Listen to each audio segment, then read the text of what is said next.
FBR के अफसरान section 38 के तहत जब चाहें छापा मार सकते हैं। क्या टैक्स कानून आईने पाकिस्तान से बड़ा है? इस मुल्क के अंदर कोई भी कारोबार आदमी कर रहा है, उसका 3-4 माह का पिछला एनालिसिस रिपोर्ट निकलती है और वो कमिश्नर के पास एक लेटर की अप्रूवल होती है और लेटर की अप्रूवल लेके डीसी साहब और उसकी पूरी टीम एक बिजनेसमैन के प्रीमिसेस में चली जाती है कि 38 के बाद जो डिपार्टमेंट का रवैया होता है बिजनेसमैन के साथ वो कैसा है। लेकिन हर 38 के अंदर आप जब भी किसी ऑफिसर के पास जाएंगे वो सबसे पहले आपको सवाल करेगा कि जी आपने टैक्स कितना पे करना है। 38 की पावर को ड्यू प्रोसेस ऑफ लॉ के तहत नहीं किया जाएगा, हर बिजनेसमैन परेशान रहेगा। देख, सेक्शन 38 टैक्स चोरी को पकड़ने का एक जरिया है या फिर ताजरों को हिरासत करके सेटलमेंट लेने का एक हथियार बन चुका है। ये सेटलमेंट तो ज़ाहिर अल्टीमेटली सेटलमेंट ही होनी है, अगर नहीं होगी तो वो एक अग्रेसिव ऑर्डर पास कर देगा, फिर आप अपीलेट फोरम में जाएंगे और वहां पे भी जाके आपको अपने डॉक्यूमेंट की बेस के ऊपर जस्टिफाई करने का अपीलेट फोरम को। एफबीआर आपकी कंपैरिजन करता है कि इस साल आपने कितना टैक्स दिया, पिछले साल इस मंथ में कितना टैक्स दिया।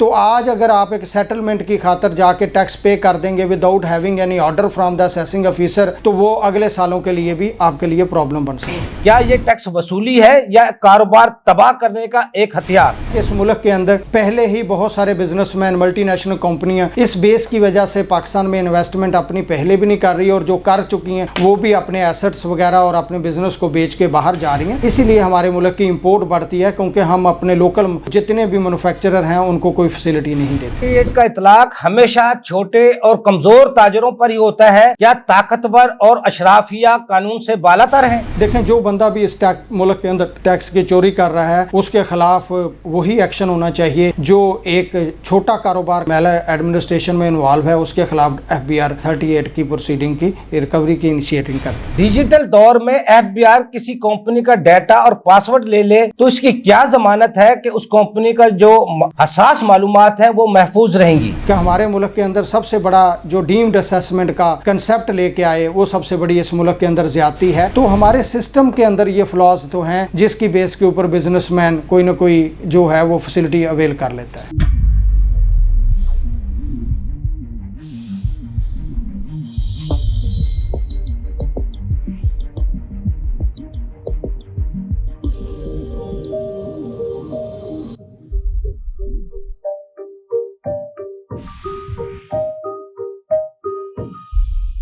अस्सलाम वालेकुम नाज़रीन, प्रोग्राम के साथ मैं हफ्जुल यूबी। नाज़रीन, आज का जो प्रोग्राम है वो है सेल टैक्स के सेक्शन 38 पर। सेल टैक्स का 38 सेक्शन क्या है? इस सेक्शन के तहत एफबीआर के अफसरान जहां चाहें जब चाहें छापा मार सकते हैं, रिकॉर्ड उठा सकते हैं, कारोबार को सील कर सकते हैं। क्या ये सेक्शन 38 एफबीआर के अफसरान के इख्तियारात में तजावुज का नाम है या ये टैक्स अहदाफ को पूरा करने का एक टूल है? आईने पाकिस्तान का आर्टिकल 14 हर शहरी की प्राइवेसी, घर के तकद्दुस की जमानत देता है। क्या टैक्स एक्ट रियासत के बुनियादी आइन से ऊपर है? इस पर आज हम गुफ्तगू करेंगे और गुफ्तगू करने के लिए मेरे साथ लाइन पर मौजूद हैं मोहम्मद फरूक गुज्जर साहब। आप जनरल सेक्रेटरी हैं लॉ टैक्स बार एसोसिएशन के, एडवोकेट हाई कोर्ट हैं, माहिर टैक्स अमूर हैं। फरूक गुज्जर साहब, सबसे पहले ये बताइएगा कि आईने पाकिस्तान का आर्टिकल 14 हर शहरी के घर और प्राइवेसी की तोहफज की जमानत देता है, तो फिर एफबीआर के अफसरान सेक्शन 38 के तहत जब चाहें छापा मार सकते हैं। क्या टैक्स कानून आईने पाकिस्तान से बड़ा है? देखें, आइन ने एक चीज प्रोवाइड कर दी, अब उसके बाद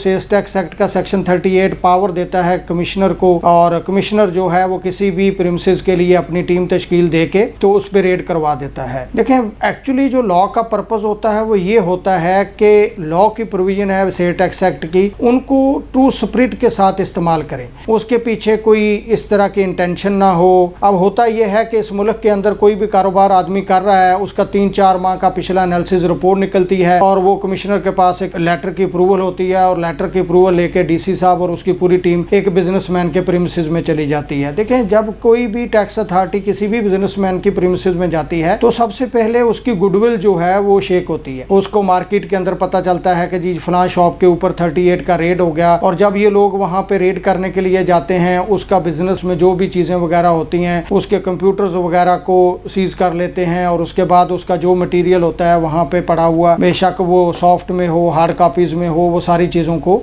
अपने साथ लेके आ जाती हैं। ऐसा मसला ये नहीं है कि 38 की पावर को असेसिंग ऑफिसर इस्तेमाल किस तरह करता है। असल में इसका सबसे बड़ा मसला ये है कि 38 के बाद जो डिपार्टमेंट का रवैया होता है बिजनेसमैन के साथ वो कैसा है। देखिए, मैंने बहुत से 38 के जो केसेस हैं वो टैक्स पेयर के बिहाफ पे डिपार्टमेंट के सामने वो हैंडल किए, लेकिन हर 38 के अंदर आप जब भी किसी ऑफिसर के पास जाएंगे वो सबसे पहले आपको सवाल करेगा कि जी आपने टैक्स कितना पे करना है। अभी देखें, जो सामान ये लेके आए हैं वो उसी तरह ही कार्टन के अंदर बंद है, हर चीज उसी तरह पड़ी हुई है और उसके ऊपर कोई वर्किंग नहीं हुई। सिर्फ उसके ऊपर पहला सवाल जो होता है, टीम होती है, उसका इंचार्ज जो होता है डिप्टी कमिश्नर या असिस्टेंट कमिश्नर, तो वो ये सवाल करता है कि जी आप इसमें बताएं कि कितना टैक्स पे करेंगे। अब टैक्स तो एक लेवी है, वो सेल टैक्स होगा तो आपने पहले कंसीलमेंट पकड़नी है, उसके ऊपर चार्ज करना है और उसके बाद उसकी इम्प्लीकेशन इनकम टैक्स के अंदर भी आनी है। तो जब तक 38 की पावर को ड्यू प्रोसेस ऑफ लॉ के तहत नहीं किया जाएगा, हर बिजनेसमैन परेशान रहेगा। देखें, हमारी कैबिनेट आई, लाहौर टैक्स बार की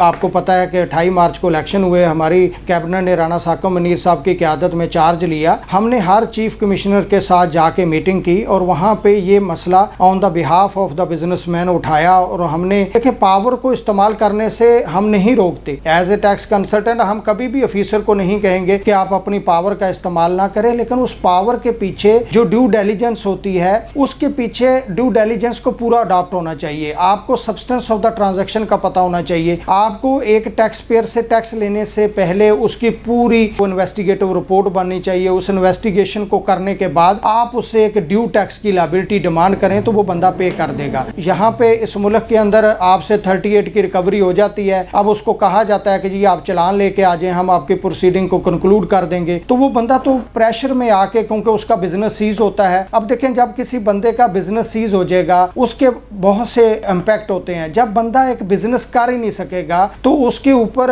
उसकी कोशिश होगी कि मैं अपने बिजनेस को वो अनसीज जल्दी करवाऊं और उस पे डिपार्टमेंट के साथ जाके वो डील वगैरह करें। फरूक गुजर साहब, ये भी बताइएगा कि सेक्शन 38 टैक्स चोरी को पकड़ने का एक जरिया है या फिर ताजरों को हिरासत करके सेटलमेंट लेने का एक हथियार बन चुका है। मैं अगर एज ए टैक्स कंसल्टेंट इसको इंटरप्रेट करूं तो डिपार्टमेंट जब किसी भी प्रीमिसेस पे रेड करता है तो उसके पास एक सब्सटेंशियल एविडेंस होता है। उसमें हो सकता है कि आपने 2-3 माह की सेल टैक्स रिटर्न फाइल ना की हो और उसकी बेस के ऊपर आपका जो स्टॉक है वो काफ़ी ज़्यादा पड़ा हो, आपके पास इनपुट टैक्स कैरी फॉरवर्ड काफ़ी हो। तो अगर कोई भी बिजनेसमैन अपना रिकॉर्ड पूरी तरह बनाता है, 38 की जो प्रोसीडिंग्स है उससे खौफजदा नहीं होना चाहिए। मसला ये है कि हमारे मुल्क के अंदर सबसे बड़ा जो इशू ये आता है कि बिजनेसमैन काम तो कर रहा है लेकिन वो अपनी उस तरह का कंप्लाइंस लेवल उसका नहीं है। जब कंप्लाइंस लेवल उस तरह का नहीं होगा, ज़ाहिर है डिपार्टमेंट के पास राइट है 38 की प्रोसीडिंग करने का। बाकी ये है कि जो आपने सवाल किया सेटलमेंट का, ये सेटलमेंट तो ज़ाहिर अल्टीमेटली सेटलमेंट ही होनी है। अगर नहीं होगी तो वो एक अग्रेसिव ऑर्डर पास कर देगा, फिर आप अपीलेट फोरम में जाएंगे और वहाँ पे भी जाके आपको अपने डॉक्यूमेंट की बेस के ऊपर जस्टिफाई करने का अपीलेट फोरम को। मैं यहाँ पे तमाम बिजनेस कम्युनिटी को ये सजेशन देना चाहूँगा कि अगर आपके पास 38 की कोई भी प्रोसीडिंग होती है तो आप उसके पूरी डॉक्यूमेंटेशन लेके ऑफिसर के पास जाएं, ऑडिटर के पास जाएं, इंस्पेक्टर के पास जाएं, आप अपने तमाम रिकॉर्ड को वेरीफाई करवाएं और वेरीफाई करवाने के बाद जो ड्यू टैक्स लायबिलिटी निकलती है वो पे करें। इंस्टेड ऑफ के आप खौफ की अलामत का शिकार होकर उनसे एक सेटलमेंट कर लें और एक ऐसा टैक्स पे कर दें। होगा ये कि आपको पता है कि इस मुल्क के अंदर FBR आपकी कंपैरिजन करता है कि इस साल आपने कितना टैक्स दिया, पिछले साल इस मंथ में कितना टैक्स दिया। तो आज अगर आप एक सेटलमेंट की खातर जाके टैक्स पे कर देंगे without having any order from the assessing officer, तो वो अगले सालों के लिए भी आपके लिए प्रॉब्लम बन सकती है। फरूक गुज्जर साहब, ये भी बताइएगा कि जब FBR के अफसरान सेल टैक्स के 38 सेक्शन के तहत छापा मारते हैं तो कंप्यूटर रिकॉर्ड उठाकर ले जाते हैं जिससे कारोबार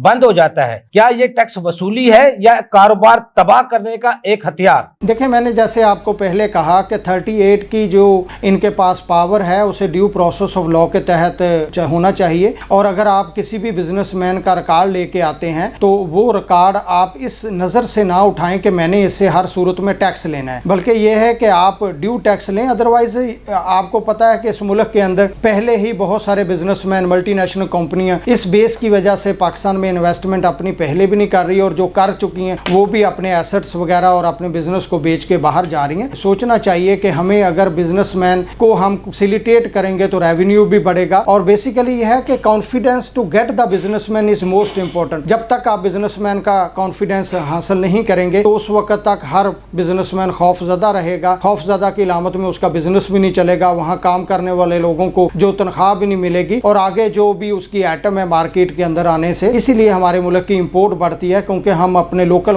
जितने भी मैन्युफैक्चरर हैं उनको कोई फैसिलिटी नहीं देते। फरूक गुज्जर साहब, ये भी बताइएगा कि सेक्शन 38 का इतलाक हमेशा छोटे और कमजोर ताजरों पर ही होता है या ताकतवर और अशराफिया कानून से बालातर है? इस मुल्क के अंदर जिसकी लाठी उसकी भैंस है। अगर आपके पास पावर है तो आपको कोई नहीं पूछेगा, अगर आपके पास पावर नहीं है आपको ये सारे प्रोसेस के तहत गुजरना पड़ेगा और उसका अल्टीमेटली इकोनॉमी पे बहुत ज्यादा इफेक्ट होता है। देखें, जो बंदा भी इस मुल्क के अंदर टैक्स की चोरी कर रहा है उसके खिलाफ वही एक्शन होना चाहिए जो एक छोटा कारोबार मेला एडमिनिस्ट्रेशन में इन्वॉल्व है उसके खिलाफ FBR 38 की प्रोसीडिंग की रिकवरी की इनिशिएटिंग करते। फरूक गुज्जर साहब, ये भी बताइएगा कि जो FBR के अफसरान कार्रवाई करते हैं शक की बुनियाद पर, अगर कुछ साबित ना हो तो ताजर की तो बदनामी हो जाती है, कारोबार बंद हो जाता है, उसके जो नुकसान होता है उसका जिम्मेदार कौन होगा? ऑफिसर को तो हर लॉ ने इम्यूनिटी दी हुई है और उसमें यह है कि ऑफिसर जो भी काम करेगा एक गुड इंटेंशन से करेगा। अगर किसी की कोई रिकवरी नहीं निकलती और उसका 15 दिन 20 दिन बिजनेस बंद रहता है और वो बार बार FBR के ऑफिसर के पास चक्कर लगा रहा है तो एक टाइम कंज्यूमिंग एक्टिविटी है। तो FBR को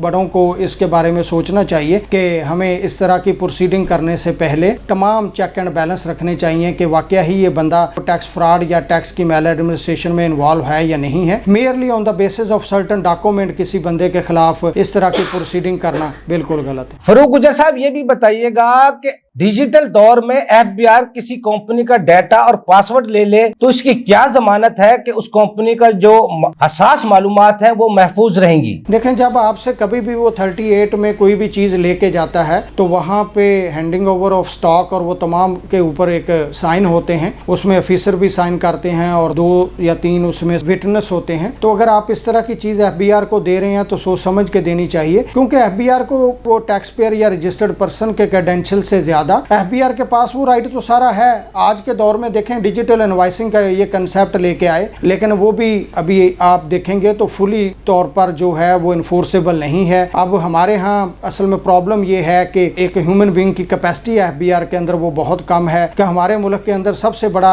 जो डीम्ड असेसमेंट का कंसेप्ट लेके आए वो सबसे बड़ी इस मुल्क के अंदर ज्यादती है। और उसी डीम्ड असेसमेंट की बेस के ऊपर बिजनेसमैन है जो रिस्क भी लेते हैं और वो जो रिस्क लेते हैं उनको फ्यूचर में अजाला भुगतना पड़ता है। अगर आप पुराने लॉ में देखें तो आप अपनी रिटर्न फाइल करते थे, आप उसकी तमाम डॉक्यूमेंटेशन करते थे, फिर आप असेसिंग ऑफिसर के पास जाते थे, असेसिंग ऑफिसर उनको वेरीफाई करता था और वेरीफाई करने के बाद वो पूरा एक असेसमेंट का ऑर्डर इशू करता था। जब आपको पता हो कि मैंने ये काम गलत करना है या गलत कर रहा हूँ और उसके ऊपर मेरे खिलाफ एक्शन होगा और इसी साल होगा, तो मैं नहीं समझता कि कोई भी बिजनेसमैन इस तरह की हरकत करेगा। देखें, बिजनेसमैन ने इस मुल्क के अंदर बिजनेस चलाना है और अपनी अर्निंग करनी है, तो वो क्यों इस तरह की चीज़ों में पड़ेगा? बेसिकली ये जो सारा आपने देखा होगा कि बहुत सारी FIR I&I ने भी काटी थी शुरू में कि एक 1 बिलियन का जो है इनपुट टैक्स कैरी फॉरवर्ड हो गया और वही 1 बिलियन का carry forward input tax different लोग यूज करते रहे। तो हमारे सिस्टम के अंदर ये फ्लॉज तो हैं जिसकी बेस के ऊपर बिजनेसमैन कोई ना कोई जो है वो फैसिलिटी अवेल कर लेता है। फरूक गुज्जर साहब, ये भी बताइएगा कि सेल टैक्स का सेक्शन 38 टैक्स नेट बढ़ाने का एक जरिया है या FBR की गुंडागर्दी? गुंडागर्दी का लफ्ज काफी सख्त लफ्ज है। मैं तो ये समझता हूँ कि जब आप इसको ड्यू प्रोसेस ऑफ लॉ के तहत किसी भी फैक्ट्री पे या किसी भी बिजनेस प्रीमिसेस के ऊपर रेड करेंगे तो उसके रिजल्ट भी अच्छे आएंगे, बजाय इसके कि आप एक सोसाइटी के अंदर पैनिक क्रिएट कर दें कि आज के दौर में जो मई और जून जा रहा है अगले 2 महीनों के अंदर भी FBR ने अपना टारगेट पूरा करना है। तो आपको चाहिए कि अपना ड्यू टैक्स आप पे करें और चीज़ों को इस तरह रखें कि अगर FBR 38 के बेस के ऊपर आपका बिजनेस प्रीमिसेस में रेड भी करती है तो आपके पास पूरी डॉक्यूमेंटेशन हो। उनका राइट है वो जो मर्जी उसमें से चीज़ें उठाए लेके चले जाएं। आप अपनी अगर रिकन्सिलेशन अच्छी बनाई हुई है, अच्छे कंसल्टेंट की आपके पास सर्विसेज हैं, तो मैं नहीं समझता कि ये FBR आपको हरासमेंट करके आपसे टैक्स ले लेगा। हरासमेंट का कंसेप्ट वहाँ पे आता है जहाँ पे आपके पास पूरी बुक्स ऑफ अकाउंट्स नहीं है, आपने पूरा रिकॉर्ड मेंटेन नहीं किया हुआ, तो ज़ाहिर है फिर FBR के पास भी एक टूल आ जाता है, वो आपके साथ सेटलमेंट करता है, फिर आपको प्रेशराइज करता है कि जी मैं ये समझता हूँ कि आपकी सेल इतनी होगी, आप आपने सेल टैक्स रिटर्न के अंदर इतनी डिक्लेयर की हुई है। तो ये बेसिकली नॉन डॉक्यूमेंटेशन की बेस के ऊपर होता है। अगर आपकी डॉक्यूमेंटेशन स्ट्रांग हो तो ये चीज आपके खिलाफ नहीं जा सकती। फरूक गुज्जर साहब, ये बताइएगा कि हम ऐसे निजाम की तरफ जा रहे हैं जहां ताजर को पहले मुजरिम समझा जाता है और अफसर खुद जज बनकर बैठ जाता है। ये बात तो बिल्कुल ठीक है कि जो भी ऑफिसर 38 की आपके खिलाफ प्रोसीडिंग करता है तो वो पावर जो इस्तेमाल करता है वो यही समझता है कि मैं बिजनेसमैन के प्रीमिसेस में आया हूँ, मैंने इसका जो भी रिकॉर्ड है वो उठाना है। ये देखिए मेरे पास एक रिसेंट एग्जांपल है कि वहाँ पे बिजनेस प्रीमिसेस में FBI ने रेड किया और वहाँ पे एक स्टूडेंट आया हुआ था, एक इंटर्नशिप करने आया हुआ था और उसने उनको कहा भी कि जी मैं तो इंटर्नशिप करने के लिए आया हूँ और मेरा लैपटॉप अपना है, लेकिन FBI की ऑफिसर जो है रेड की टीम है उन्होंने उसका लैपटॉप वो भी अपने कब्जे में ले लिया। हालांकि उसमें क्या होगा, एक बंदा ट्रेनी आया है, ट्रेनी ने अपना डाटा दिया है और वो भी बच्चा जो है वो FBI के बार बार चक्कर लगाता रहा। अब मुझे नहीं पता इन्होंने उनका लैपटॉप वो वापस कर दिया या नहीं कर दिया। मैं फिर आपको कहूंगा कि FBI को हरासमेंट का शिकार करने के बजाय जो लॉ में दी गई पावर्स है उनको इस्तेमाल करना चाहिए, उनका पूरा ऑडिट करना चाहिए और एक ड्यू प्रोसेस ऑफ लॉ के तहत सेक्शन 11 का सेल्स टैक्स असेसमेंट का ऑर्डर करना चाहिए, ताकि देखें अगर आपके पास राइट है आप उसकी असेसमेंट करते हैं, अगर वो नहीं मानता तो वो कमिश्नर अपील के पास चला जाएगा, ट्रिब्यूनल में चला जाएगा, ताकि उसके पास एक विंडो तो ओपन हो कि वो अपने राइट को जस्टिफाई कर सके कि जी मेरे खिलाफ जो हुआ है वो गलत हुआ है, बजाय इसके कि आप उसका बिजनेस सीज करके आ जाएं, उसकी सारी चीजें उठा के लेके आ जाएं और फिर आप उसे प्रेशराइज करें कि जी आप इसमें हमें रिकवरी जमा करवाएं। देखिए रिकवरी जमा करवाना मसला नहीं है, उस रिकवरी को डिटरमिन करना मसला है। देखें हमारे ऑफिसर कभी इस बात पे मेहनत नहीं करेंगे कि जी हमने किसी भी टैक्स पेयर का या रजिस्टर्ड पर्सन का बिजनेस पे जाके 38 का रेड किया और वहां से चीजें उठाई। अब भाई उठाई हैं तो आप उसको लॉ के तहत एक ड्यू प्रोसेस के तहत उसके खिलाफ एक असेसमेंट करें, सेक्शन 11 का नोटिस इशू करें, 11 के अंदर जाके उसकी असेसमेंट करें ताकि उसके पास राइट हो। अब एक बंदा टैक्स पे कर देता है,